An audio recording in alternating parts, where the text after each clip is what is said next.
Welcome to McPlum, simple solutions served daily. You start by powering down the decoder and setting your TV to the correct input. This prevents shorts and ensures you see signal changes immediately. Next, locate the dish feed and existing LNB coax at the dish arm and trace the cable to the decoder. Knowing both ends saves time.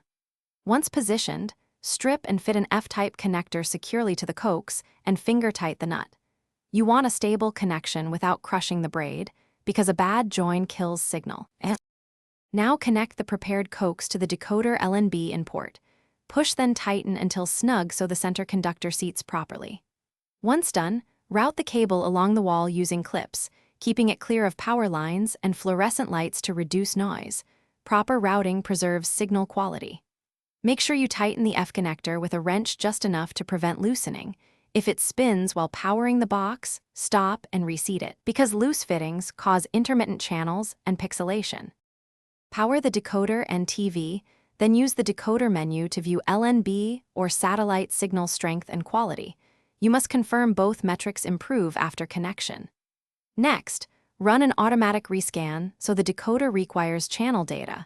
Watch several channels to ensure consistent picture and audio. If you see no signal or weak quality, first recheck connector seating and center conductor contact. Then verify dish alignment and LNB polarity. These are the most common causes of failure and fixable without replacing equipment. Thanks for watching. Stay juicy and subscribe.